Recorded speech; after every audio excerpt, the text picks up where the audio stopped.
Este video es presentado a manera de investigación. Tocamos este tema con ánimo de comprender la palabra que nos ha sido revelada, no por contienda o polémica. Si quieres sumarte con un escrito está, eres bienvenido. Por primera vez en la historia, el Papa abre sus puertas para abordar las preguntas y problemas a los que nos enfrentamos. Como un líder cuya fe inspira al mundo. Tengo el gran honor de presentarles al Papa Francisco de la Santa Sede. Buonasera. En un mundo dividido, un líder tiene una misión: unirnos a todos.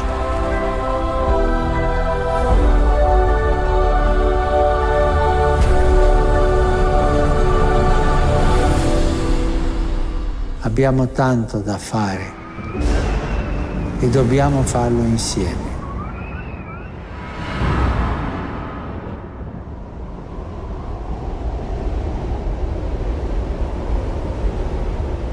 En el capítulo 17 de Apocalipsis se presenta la figura de una bestia espantosa y terrible, con 7 cabezas y 10 cuernos, aclarando en ese mismo capítulo que para poder comprender de qué se trata es necesario tener inteligencia y sutileza.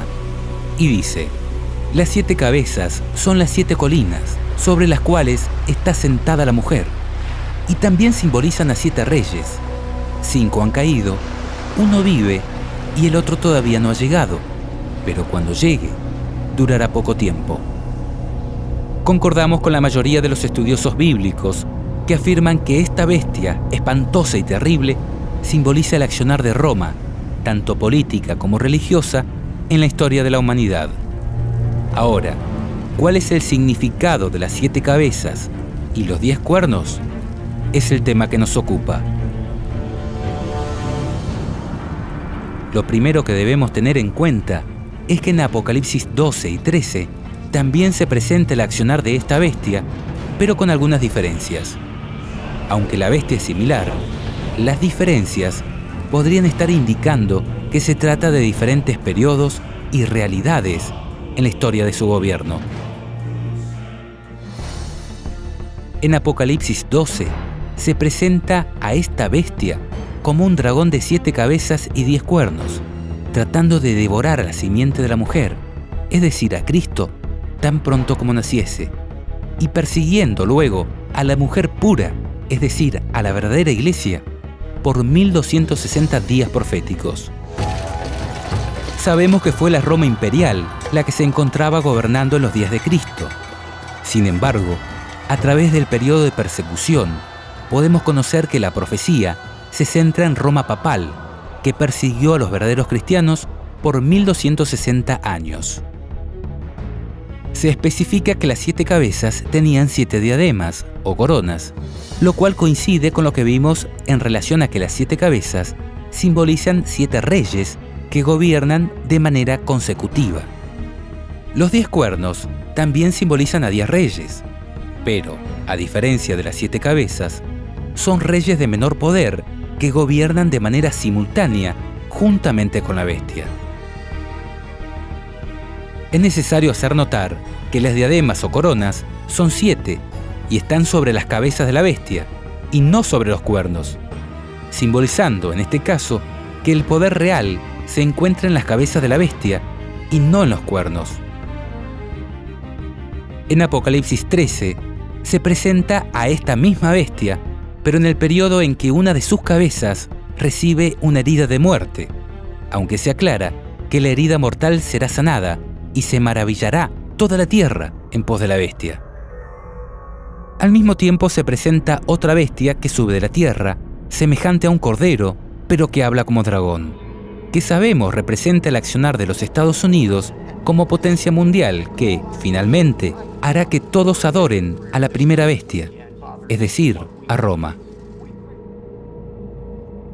Lo interesante es que en este caso, la bestia espantosa y terrible es semejante a un leopardo, sus pies como de oso y su boca como de león, y que el dragón es el que le da su poder y su trono y su grande autoridad. Es decir, es un poder que reúne muchas de las cualidades de los imperios antecesores descritos en el capítulo 7 de Daniel. Además, en esta oportunidad, las diademas o coronas son 10 y no 7, y ya no están sobre las cabezas de la bestia, sino sobre los cuernos, por lo que podemos entender que el poder real no se encuentra en la bestia, sino en los reinos europeos que surgieron de ella.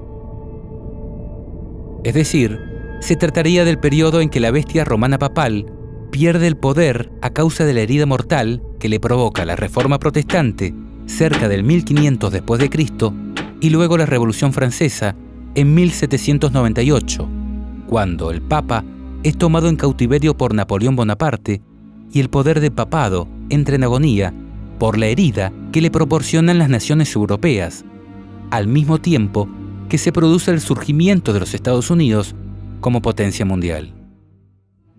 En Apocalipsis 17 se presenta esta misma bestia, pero, en este caso, sin diademas o coronas, ni en sus cabezas ni en sus cuernos. Es decir, es una bestia que ha perdido el poder real por haber sido herida de muerte. Se dice de ella, era y no es. En un periodo donde el poder mundial tampoco se encuentra en los reinos europeos. Ahora, hay un dato adicional aquí. En este caso, la bestia viene montada y comandada por una mujer prostituta llamada Babilonia la Grande, la madre de las rameras y de las abominaciones de la tierra. Y si bien la visión inicia en el desierto, lugar donde la bestia herida de muerte se ha refugiado, la profecía cubre el momento en que dicha herida es sanada y la bestia resurge del abismo. Dice, la bestia que has visto era y no es, y está para subir del abismo e ir a perdición. En cuanto a los 10 cuernos, se dice de ellos son 10 reyes, que aún no han recibido reino, pero que por una hora, es decir, muy poco tiempo, recibirán autoridad como reyes, juntamente con la bestia, que tienen un mismo propósito y que entregarán su poder y autoridad a la bestia. En resumen, a lo largo de Apocalipsis 12, 13 y 17, se estaría presentando a la misma bestia espantosa y terrible, pero en diferentes etapas de gobierno. En Apocalipsis 12, se la presenta desde el momento en que Cristo está por nacer, enfocándose luego en un largo periodo de 1260 días de completo dominio y persecución papal hacia los verdaderos cristianos. En Apocalipsis 13 se presenta a esta misma bestia, es decir, a Roma, desde el momento en que sufre la herida de muerte, y su poder es traspasado a las potencias europeas, en la figura de los 10 cuernos con diademas, momento en el que también se produce el surgimiento de los Estados Unidos como nueva potencia mundial. La profecía concluye anticipando que su herida sanará y que resurgirá de la mano de los Estados Unidos para imponer la marca de la bestia a todos los habitantes del mundo. En tanto, Apocalipsis 17 trata específicamente sobre el momento en que la herida de muerte es sanada y la bestia resurge del abismo.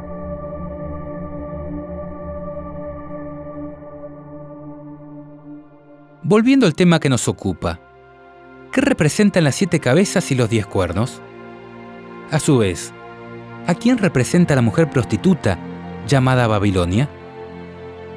Bueno, aquí empieza lo que queremos poner en estudio, y que incluye 2 posibles cumplimientos, uno histórico y otro que podríamos llamar escatológico. Ambos no se contradicen, sino que confluirían en paralelo hacia un cumplimiento magistral de la profecía. Cumplimiento histórico.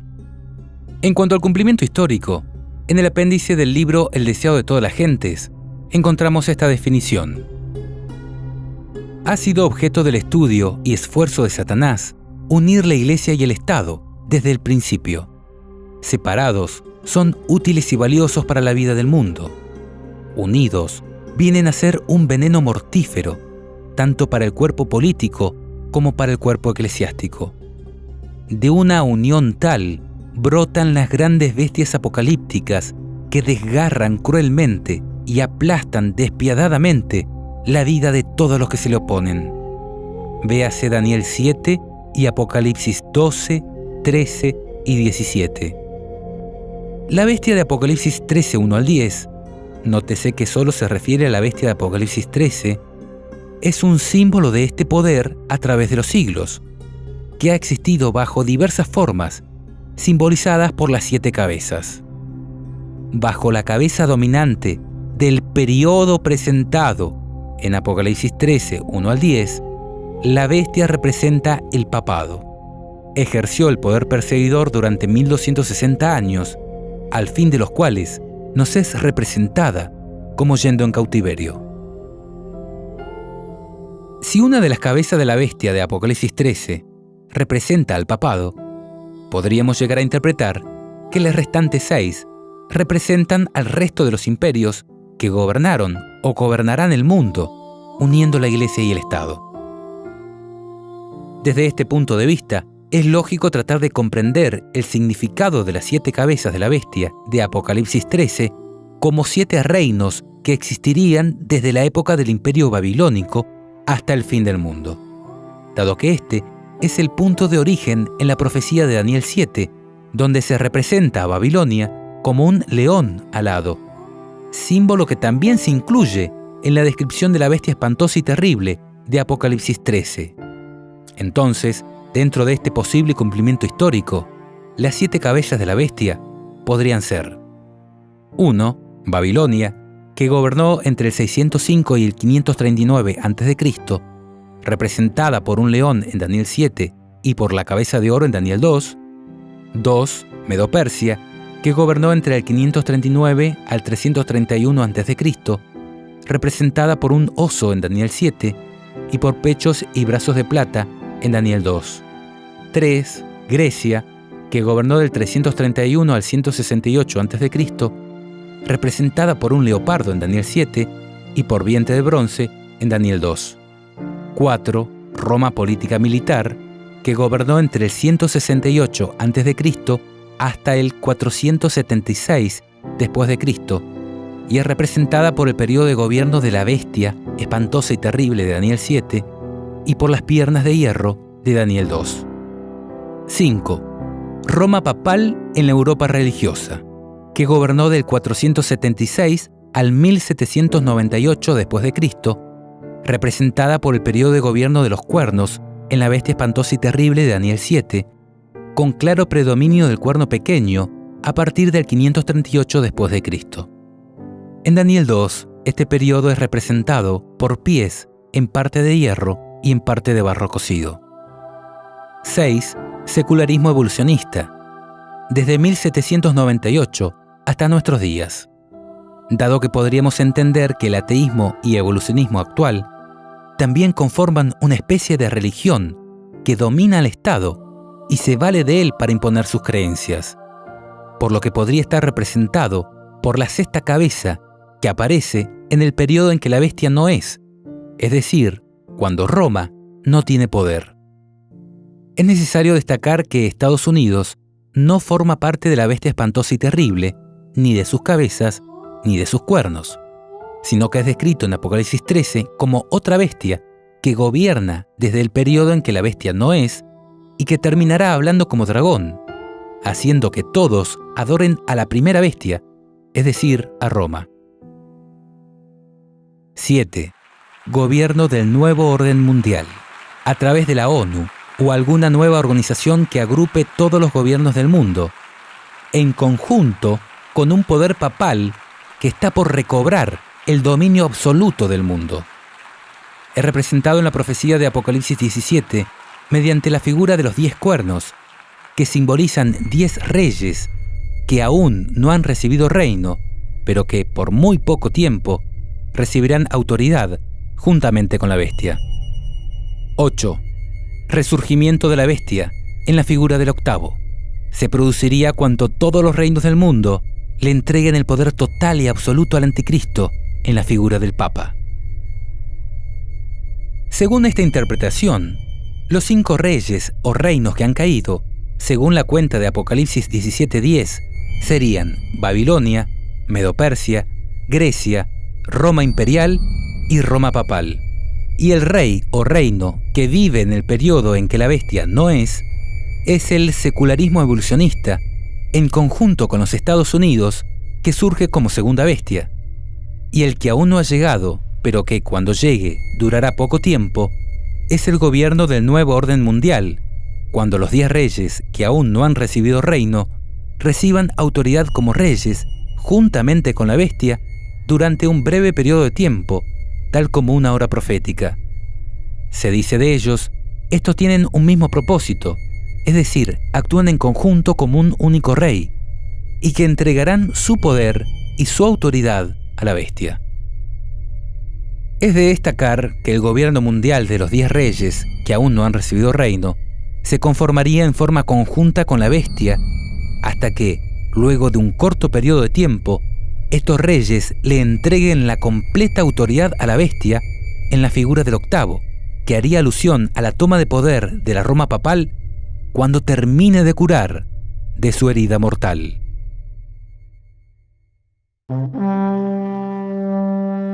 Cumplimiento escatológico. Antes de analizar el posible cumplimiento escatológico o final, insistimos con un concepto que es fundamental de tener en cuenta, y es el tiempo presente e inicio de la profecía. En el caso de Apocalipsis 12, el inicio de la profecía se ubica en los días de Cristo y el presente en los periodos de persecución papal. En Apocalipsis 13, la profecía inicia en el momento en que la bestia recibe la herida de muerte en una de sus cabezas y el poder es traspasado a las potencias europeas que gobiernan en conjunto con los Estados Unidos. En tanto, Apocalipsis 17 amplía detalles del momento en que la bestia no es, pero está en el preciso momento para surgir del abismo e ir a perdición. Ahora, en cuanto al cumplimiento escatológico, es necesario poner de manifiesto que mucha de la historia que ha ocurrido en relación al papado se repetirá de manera escalofriante en el tiempo del fin. Elena de White dice: no hay tiempo que perder. Nos esperan tiempos angustiosos. El mundo está agitado con el espíritu de guerra.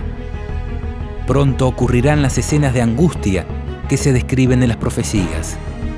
La profecía del capítulo 11 de Daniel casi se ha cumplido por completo.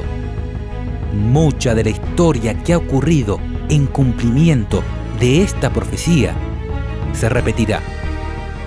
En el versículo 30 se habla de un poder que se enojará contra el pacto santo y hará según su voluntad. Volverá, pues, y se entenderá con los que abandonen el pacto santo. Escenas semejantes a las que se describen en estas palabras ocurrirán.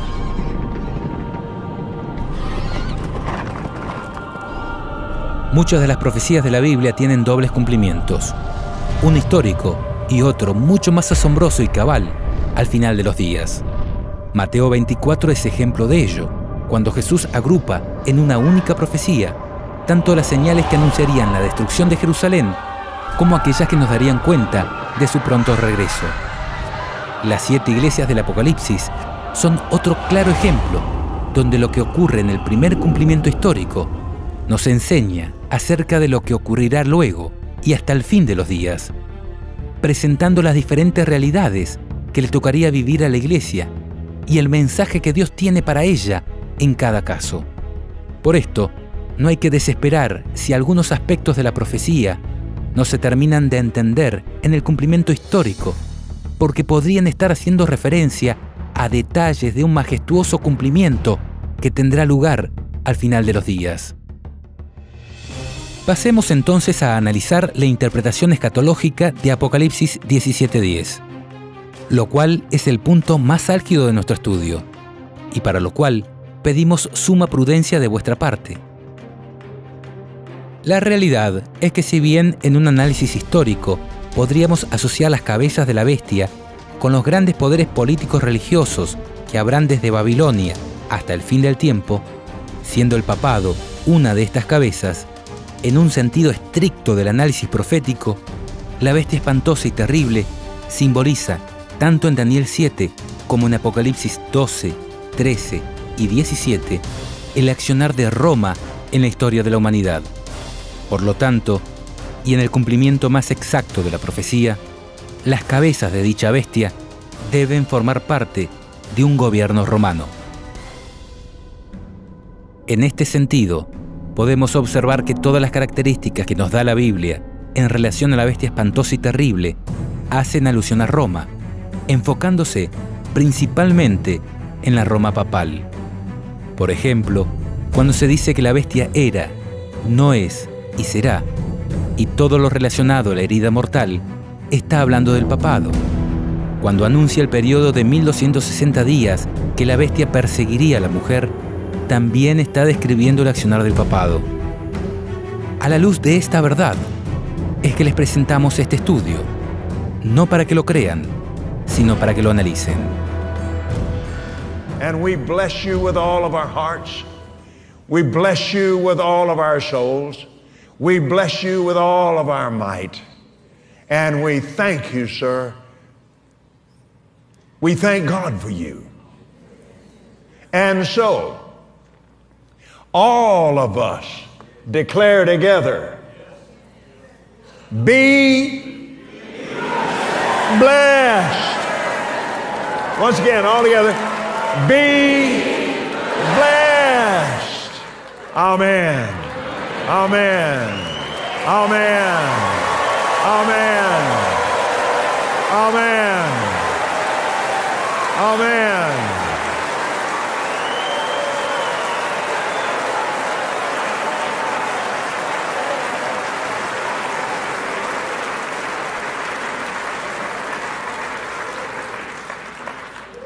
Hallelujah. I think you're going to have to come to the Vatican. I will. I'm available. Praise God. La traducción Leborati Truso de la Biblia dice: para comprender esto, es necesario tener inteligencia y sutileza. Las 7 cabezas son las 7 colinas sobre las cuales está sentada la mujer. Y también simbolizan a 7 reyes. 5 han caído, 1 vive y el otro todavía no ha llegado, pero cuando llegue, durará poco tiempo. La propia Biblia nos está dando 2 significados para un mismo símbolo. Las 7 cabezas, el símbolo, simbolizan 7 colinas y 7 reyes. En relación a las 7 colinas, es sabido que se trata de las 7 colinas de Roma.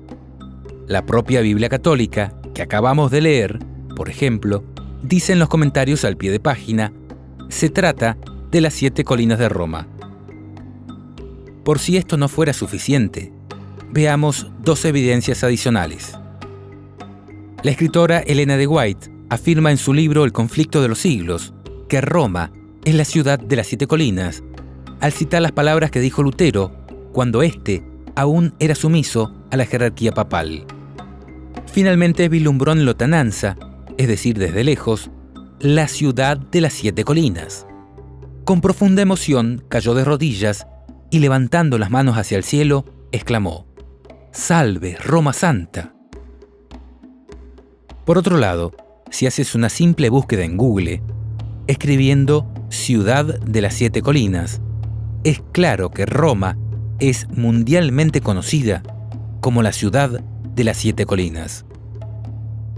Esto confirma, en primer término, que uno de los 2 significados que da la Biblia en relación a las 7 cabezas hace exclusiva referencia a Roma, describiendo el lugar geográfico donde se asienta la mujer.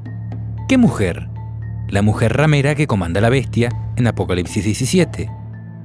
Pero si la bestia espantosa y terrible representa a Roma, ¿a quién simboliza la mujer ramera que comanda la bestia? Apocalipsis dice, en el mismo capítulo 17, la mujer que has visto es la gran ciudad, la que reina sobre los reyes de la tierra. Este es un dato importante y me crispa al relacionarlo con el momento o el presente de dicha profecía, que, tal como lo mencionamos, trata sobre el periodo en que la herida mortal es curada.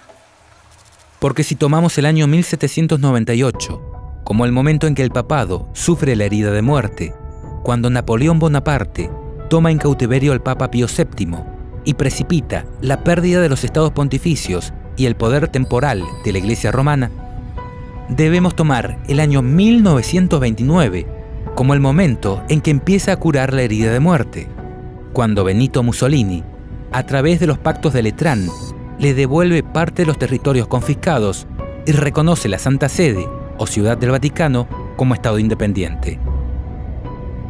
Entonces, si la mujer que comanda la bestia de Apocalipsis 17 es la gran ciudad, la que reina sobre los reyes de la tierra, la profecía podría estar indicando que a través del reconocimiento de la Ciudad del Vaticano como Estado independiente, la bestia recobraría el poder que ejerció en la Edad Oscura. Porque si tomamos en cuenta que desde que se les reconoce la soberanía y autonomía a la Ciudad del Vaticano, ciudad que actualmente reina sobre los reyes de la tierra, los papas, que hasta el momento eran obispos de Roma, ahora, y solo ahora, una vez reconocida la Ciudad del Vaticano como Estado independiente, los papas se transforman en reyes del Vaticano, sin que nadie pueda juzgarlos, independientemente de lo que hagan. Los tribunales de los demás estados deben reconocer la soberanía del Estado del Vaticano y no entrometerse. Y dentro de este, el mismo Papa es el juez supremo, considerado infalible y de imposible juzgamiento humano, por ser, según ellos, el representante de Dios en la tierra. ¿Vas notando cómo todos los cabos parecen unirse? Porque, aunque el nombre de esta mujer puede aplicarse también a aquellas confesiones religiosas que salieron de Roma, pero que han seguido sus mismos métodos y enseñanzas, Babilonia hace referencia de manera directa a Roma papal. Elena de White dice en relación a esto: la mujer Babilonia de Apocalipsis 17 está descrita como vestida de púrpura y escarlata, y adornada de oro y piedras preciosas y perlas, teniendo en su mano un cáliz de oro, lleno de abominaciones, es decir, las inmundicias de sus fornicaciones. Y en su frente tenía un nombre escrito: Misterio, Babilonia la Grande, Madre de las Rameras.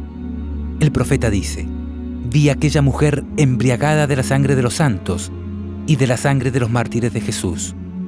Se declara además que Babilonia es aquella gran ciudad, la que tiene el imperio sobre los reyes de la tierra. La potencia que por tantos siglos dominó con despotismo sobre los monarcas de la cristiandad es Roma. La púrpura y la escarlata, el oro y las piedras preciosas y las perlas describen como a lo vivo la magnificencia y la pompa más que reales de que hacía gala la arrogante sede romana. Y de ninguna otra potencia se podría decir con más propiedad que estaba embriagada de la sangre de los santos que de aquella iglesia que ha perseguido tan cruelmente a los discípulos de Cristo. Pasando en limpio, lo que estamos tratando de demostrar es que hay clara evidencia que demostraría que las 7 cabezas de la bestia pertenecen o están ligadas a Roma. Ahora, si de acuerdo a la Biblia, las 7 cabezas, además de simbolizar las 7 colinas de Roma, hacen referencia a 7 reyes, ¿quiénes son estos? Pues en esta interpretación escatológica representan 7 papas reyes que iban a existir desde el momento en que empieza la profecía, es decir, desde 1929, cuando, por los tratados de Letrán, se comienza a curar la herida mortal y el Papa es considerado por primera vez rey de aquel nuevo estado de 44 hectáreas, que la Biblia describe como la gran ciudad que reina sobre los reyes de la tierra.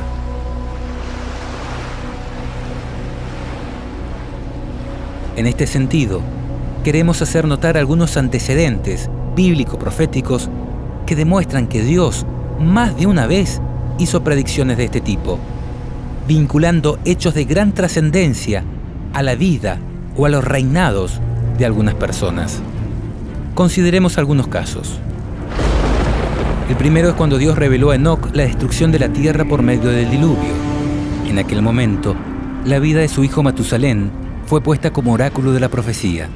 Su vida sería el tiempo que Dios concedería a aquella generación malvada para que se arrepintiera de sus pecados, y esto quedó reflejado en su nombre, dado que Matusalén significa cuando muera será enviado. Así es que en el año 1656 desde la creación, a los 969 años, Matusalén, el ser humano que, curiosamente, más vivió sobre la tierra, murió. Y luego, ese mismo año, vino el diluvio. Por favor, no dejes de notar la importancia de este antecedente, dado que el diluvio representó para aquella generación lo que representa el fin del mundo para la nuestra. Es más, Jesús dijo que su venida sucedería como en los tiempos de Noé.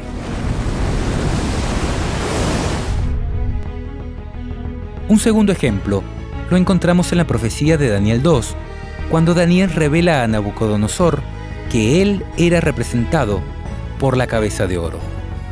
Dice el texto: Tú, oh rey, eres rey de reyes, porque el Dios del cielo te ha dado reino, poder, fuerza y majestad.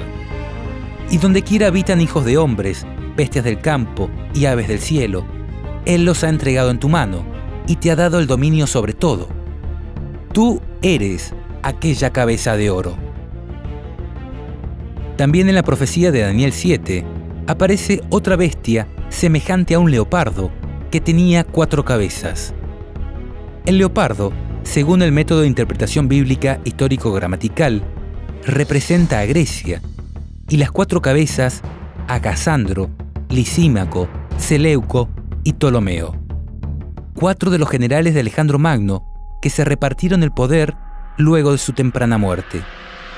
En este sentido, notemos que además de este antecedente, donde las cabezas de una bestia representan a personas específicas que tomarían el poder, notemos que la bestia de Apocalipsis 13 también se parece en parte a un leopardo, por lo que no sería descabellado pensar que sus cabezas también simbolizaran el accionar de personas específicas en la historia de su gobierno.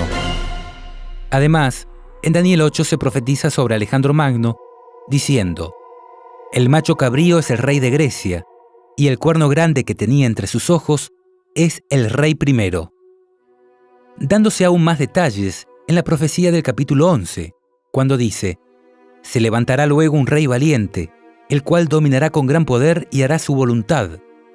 Pero cuando se haya levantado, su reino será quebrantado y repartido hacia los 4 vientos del cielo, no a sus descendientes, ni según el dominio con que él dominó, porque su reino será arrancado y será para otros fuera de ellos, haciendo referencia a sus 4 generales que tomarían el poder.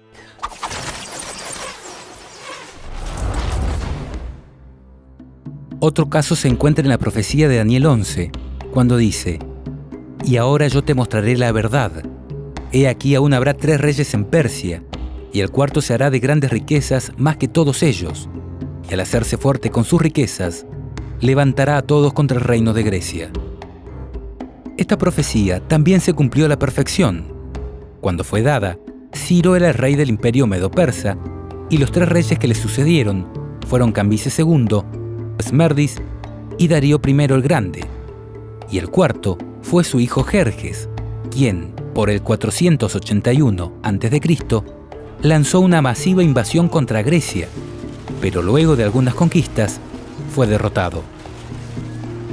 Constando estos precedentes, donde Dios relaciona tan grandes acontecimientos a la vida de estas personas, creo que no deberíamos desechar tan prontamente la interpretación de los 7 reyes como 7 papas reyes que se sucederían desde la época en que empezó a curar la herida mortal, es decir, cuando se le otorgó al obispo de Roma el título de rey y se le concedió un estado de 44 hectáreas, instrumento clave en la reconstrucción de poder, como centro de operaciones, con representación diplomática en todo el mundo y como escala obligatoria para los reyes y gobernantes de la tierra. Personalmente siempre he tomado con pinzas esta interpretación y de ninguna manera basaría mi fe en ella. Sin embargo, y ante lo ocurrido con la abrupta y extraña renuncia de Benedicto XVI, todo ha empezado a cobrar sentido, y aquellas cosas que no se podían comprender en otro tiempo, ahora parecerían clarificarse de manera majestuosa, como lo veremos a continuación. Pero antes de analizar los papas que han habido y de qué manera estos cumplirían la profecía, es necesario tener presente que una cosa es el momento que marca el inicio de la profecía y otra es el momento que representa el presente de la profecía. Dicho en otras palabras, la profecía de Apocalipsis 17 comenzaría en 1929, cuando la herida mortal comienza a sanar, pero el presente de la profecía se encuentra en el periodo cuando gobierna el sexto rey, dado que dice, las 7 cabezas también simbolizan a 7 reyes. 5 han caído, 1 vive y el otro todavía no ha llegado, pero cuando llegue, durará poco tiempo. Por esto, si tenemos en cuenta los papas que han habido desde que en 1929 se constituyó el Estado del Vaticano, la gran ciudad que reina sobre los reyes de la tierra, los reyes o reinos simbolizados por las 7 cabezas serían Pío XI, que reinó desde 1922 hasta 1939. Fue el papa que firmó los pactos de Letrán y que obtuvo el Vaticano como Estado independiente. Pío XII, que reinó desde 1939 hasta 1958. Juan XXIII, desde 1959 hasta 1963. Pablo VI, que reinó desde 1963 hasta 1978. Y Juan Pablo I, que reinó algunos días de 1978. Estos primeros 5 reyes constituirían lo que se conoce como los 5 reyes que han caído. El sexto sería Juan Pablo II, que reinó desde 1978 hasta 2005, y sería el que es decir, el que señalaría el presente de la profecía. El séptimo, Benedicto XVI, que reinó desde 2005 hasta 2013, y representaría el que sería necesario que dure breve tiempo, o en palabras similares, un tiempo abreviado. Y Francisco sería el octavo rey, el que es de entre los 7 y va a la perdición, y representaría el Papa que gobierna el momento en que la bestia resurge en todo su esplendor. Ahora, ¿por qué Juan Pablo II constituiría el presente de la profecía? Porque en verdad fue el Papa que marcó el punto de inflexión, el antes y después en lo que hace al resurgimiento de la bestia como maravilla que eclipsa la adoración de los hombres.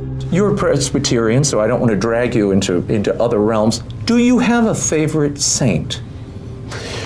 Well, I think that if you look, Mother Teresa, who's probably our newest, is great. And correct. John Paul, Pope John Paul, I thought was terrific. Why? Because it had something special, had a special something. There was a warmth, there was a toughness, but there was a warmth that was incredible. So I certainly think Pope John Paul. Juan Pablo II fue el Papa que catapultó la imagen de la bestia en la mente de las personas y en el escenario geopolítico mundial. Mira cómo lo presenta Malachi Martin en su libro Las llaves de esta sangre. De buena gana o no, preparados o no, todos estamos involucrados en una triple competencia global, intensa, sin reglas que la limiten. Sin embargo, la mayoría de nosotros no somos competidores, somos las apuestas. Porque lo que está en competencia es quién establecerá el primer sistema mundial de gobierno que haya existido jamás en la sociedad de las naciones. Se trata de quién poseerá y ejercerá el doble poder de la autoridad y el control sobre cada uno de nosotros como individuos y sobre todos nosotros juntos como una comunidad, sobre la totalidad de los 6.000 millones de personas que los demógrafos estiman que habitarán la Tierra a comienzos del tercer milenio.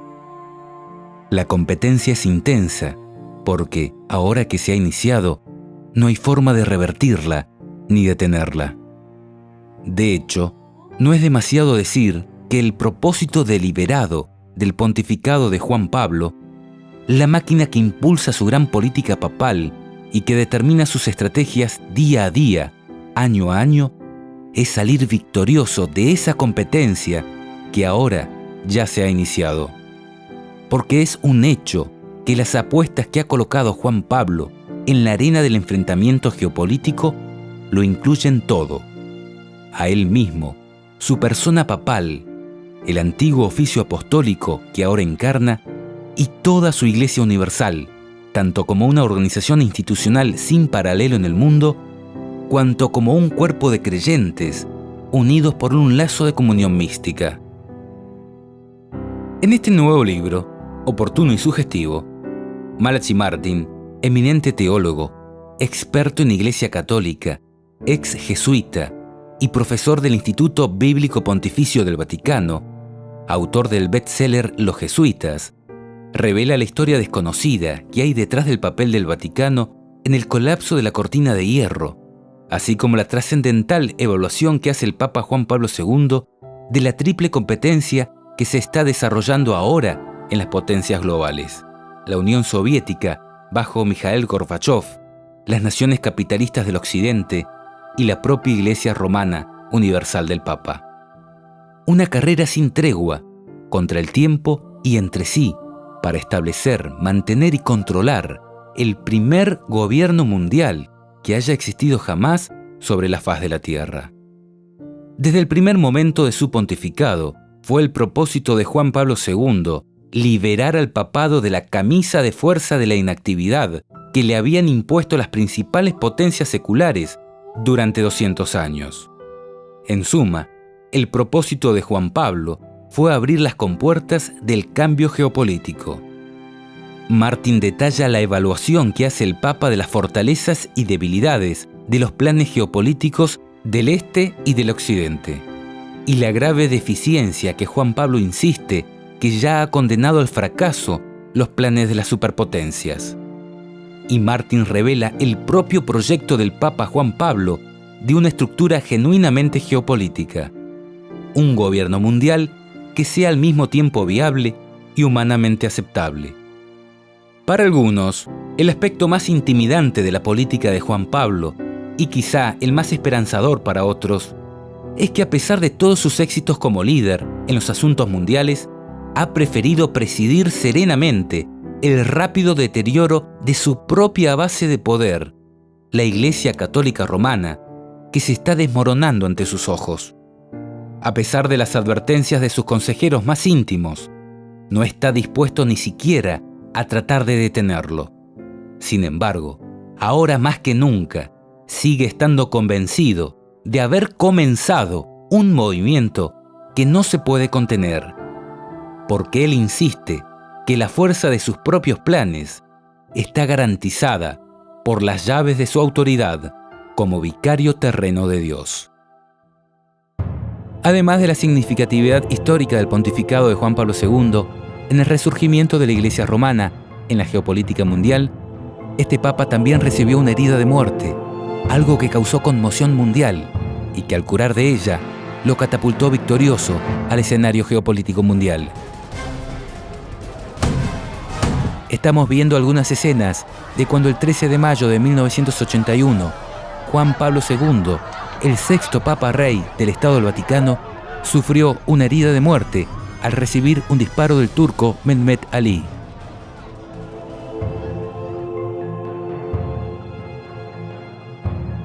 Y por último, creemos que también podría ser el Papa clave, porque en el periodo de su reinado fue cuando se empezó a comprender la profecía de esta manera. Es decir, el presente de la profecía podría estar dado en el momento en que la profecía se comprende, sobre todo si tenemos en cuenta que estas palabras fueron selladas hasta el tiempo de su cumplimiento. Dice la traducción de la Biblia Jubileo 2000, «Anda, Daniel, pues estas palabras son cerradas y selladas hasta el tiempo de su cumplimiento».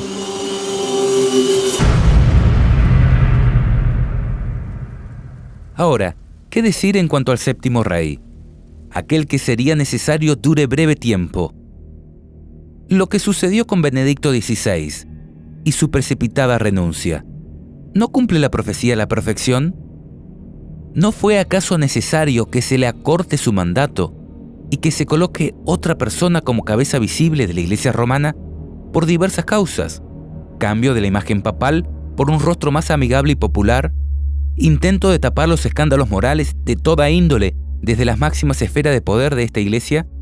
No sé, desconocemos cuáles han sido todas las causas por las cuales fue necesario acortar el mandato de Benedicto XVI. Pero lo cierto es que en esta parte, la profecía también se cumpliría a la perfección. ¿Y qué decir en cuanto al octavo, el que es de entre los 7 y va a la perdición? Aquí la Biblia anticipó que el octavo rey o reino surgiría de entre los 7, pues el reinado de Francisco ha surgido dentro del reinado de Benedicto XVI. De hecho, los propios analistas papales ven 2 papas y no 1 gobernando la Iglesia romana. Consideremos, por ejemplo, esta publicación de la Agencia Católica de Noticias Así Prensa. Consideraciones eclesiológicas acerca de la simultaneidad de un papa reinante con un papa emérito. Monseñor George Gainswine, prefecto de la Casa Pontificia, el 20 de mayo tuvo una intervención en la presentación de un libro acerca del pontificado de Benedicto XVI.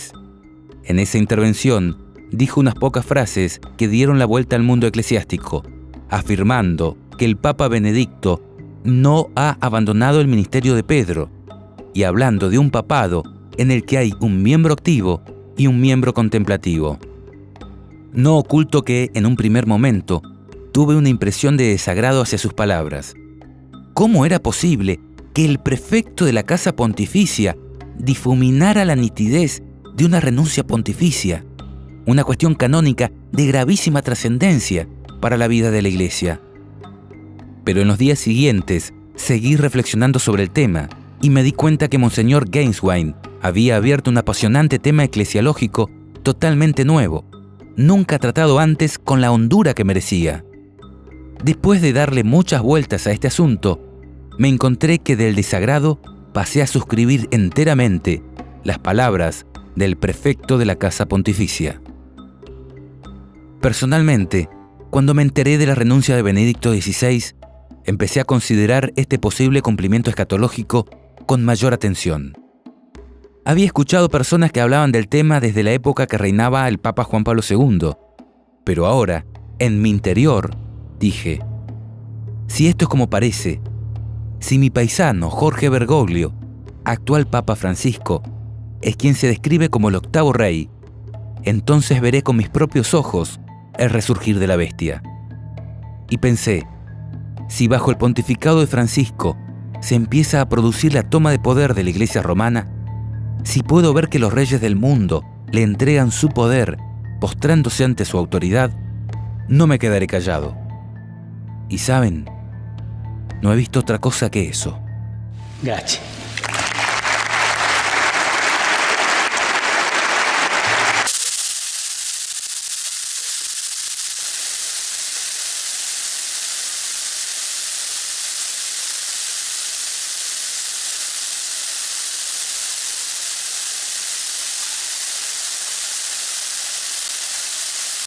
El sumo pontífice recibió este jueves en su estudio del Palacio Apostólico al mandatario para el primer encuentro privado entre los 2 líderes desde la elección del pontífice hace un año. Obama le confesó al Papa ser un gran admirador.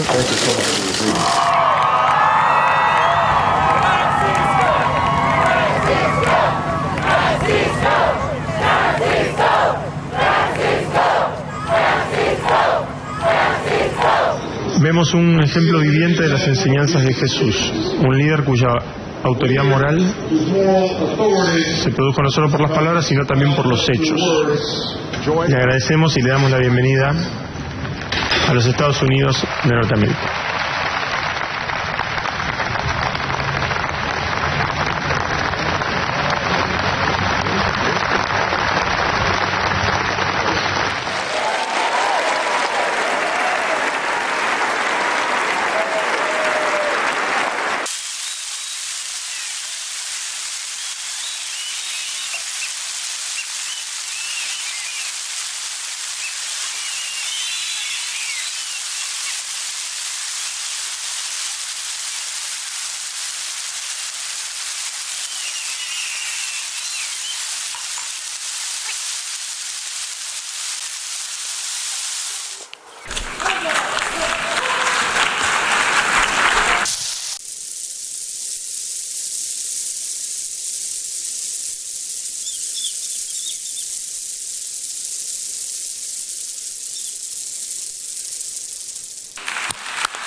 Que Dios los bendiga a todos.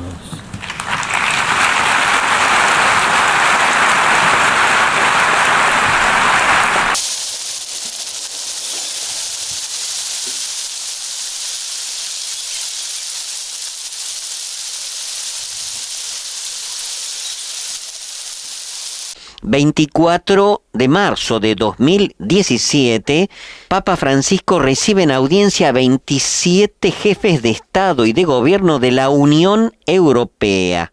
Se trata del 60 aniversario de la firma de los Tratados de Roma. Así es, padre, se trata de unos tratados muy importantes que dieron comienzo al origen de lo que hoy conocemos como la Unión Europea.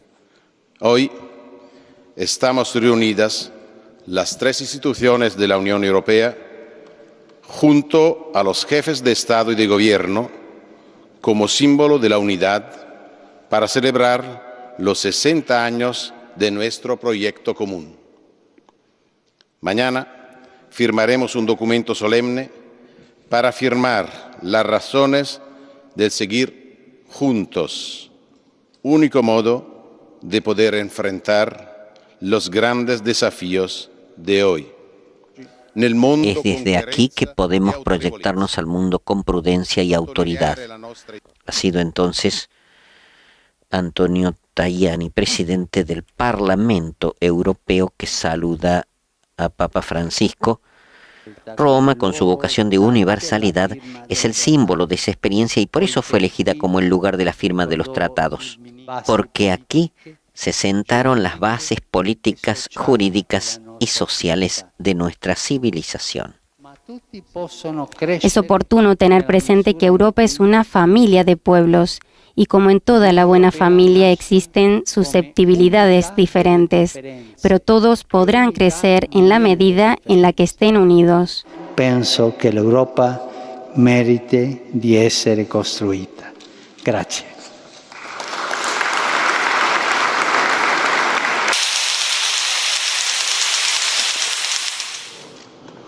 Además de esta sorprendente profecía, existe un concepto en la Biblia que complementa esta interpretación escatológica. Me refiero a algunos pasajes que hablan acerca de un hombre de pecado, no un reino, un hombre, que el Señor destruirá con el resplandor de su venida. Algo que simbólicamente se podría aplicar a un poder histórico, pero que encuentra pleno cumplimiento en la figura de lo que vendría a ser el último rey de la tierra antes del retorno de Cristo. El apóstol Pablo dijo a sus contemporáneos: acerca de la venida de nuestro Señor Jesucristo y de nuestra reunión con Él, les rogamos, hermanos, que no se dejen perturbar fácilmente, ni se alarmen, sea por anuncios proféticos, o por palabras, o cartas atribuidas a nosotros, que hacen creer que el día del Señor ya ha llegado, que nadie los engañe de ninguna manera, porque antes tiene que venir la apostasía y manifestarse el hombre impío, el ser condenado a la perdición, el adversario, el que se alza con soberbia contra todo lo que lleva el nombre de Dios o es objeto de culto, hasta llegar a instalarse en el templo de Dios, presentándose como si fuera Dios. Ya saben qué es lo que hasta ahora los retiene, para que no se manifieste sino a su debido tiempo. Y entonces se manifestará el impío, a quien el Señor Jesús destruirá con el aliento de su boca y aniquilará con el resplandor de su venida.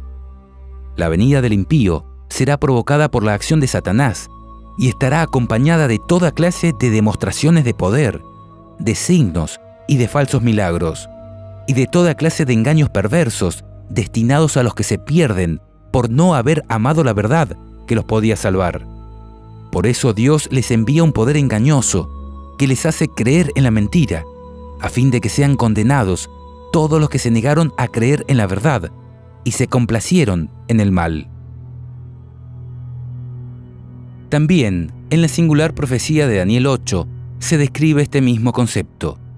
Podremos ver que Gabriel irá explicando la visión al profeta y en un determinado momento saltará de la seguidilla de reinos al final de la historia, a la figura del último rey que gobernaría la tierra antes del retorno de Cristo, el de la época cuando los transgresores lleguen al colmo. Dice: en cuanto al carnero que viste, que tenía 2 cuernos, estos son los reyes de Media y de Persia. El macho cabrío es el rey de Grecia, y el cuerno grande que tenía entre sus ojos es el rey primero.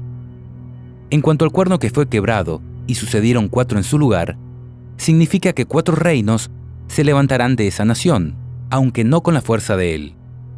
Y al fin del reinado de estos, cuando los transgresores lleguen al colmo, se levantará un rey, altivo de rostro y entendido en enigmas.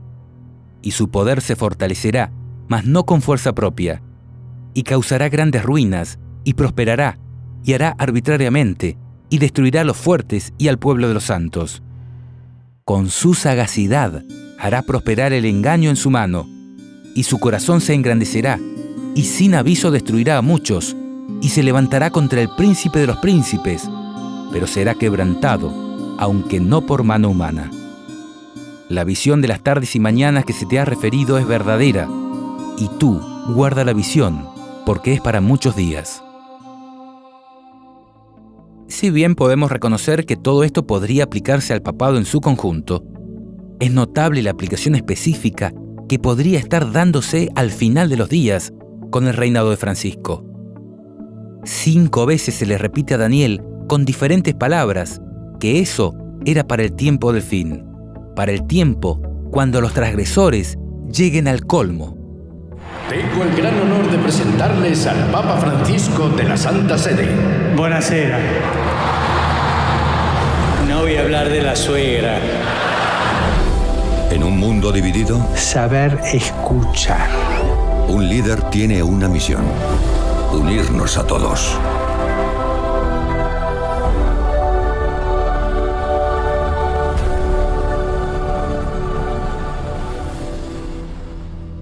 Cristo no reveló el día y la hora que vendría, pero sí dijo: así también, cuando vean todas estas cosas, sepan que el fin está cerca, a la puerta.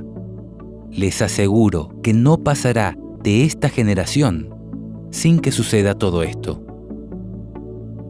Pregunto, ¿esto abriría la puerta para que, aunque no podamos conocer el día y la hora del retorno de Cristo, sí podamos estar seguros de pertenecer a la generación que lo verá volver? ¿Podría la generación final distinguir con nombre y apellido al hombre impío, el ser condenado a la perdición, el adversario, el que se alza con soberbia contra todo lo que lleva el nombre de Dios o es objeto de culto, hasta llegar a instalarse en el templo de Dios, presentándose como si fuera Dios? A quien el Señor Jesús destruirá con el aliento de su boca y aniquilará con el resplandor de su venida. ¿Podríamos llegar a conocer que estamos en la última generación por tener la certeza de que no habrá más reyes en Babilonia?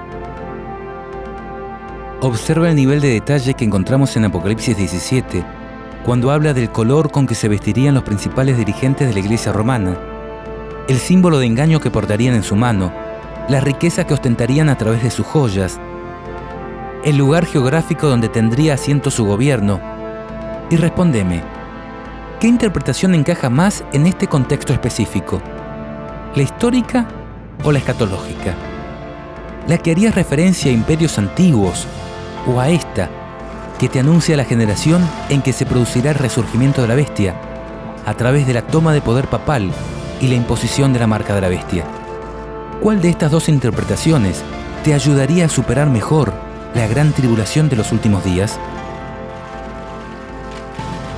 Queremos volver a aclarar, no estamos haciendo afirmaciones, estamos poniendo un tema sobre la mesa para estudiarlo. No es nuestra intención generar sensacionalismos ni apresuramientos en tomas de decisiones por conveniencia o miedo, sino más bien que tomemos conciencia que, tal como lo dijo Elena, no tenemos tiempo que perder. Nuestro deseo es que puedas consagrarte a tu Dios cada mañana y vivir cada día como si fuera el último en que podrás servirle. Porque la oportunidad está pasando. ¿Y vos? ¿Qué estás haciendo?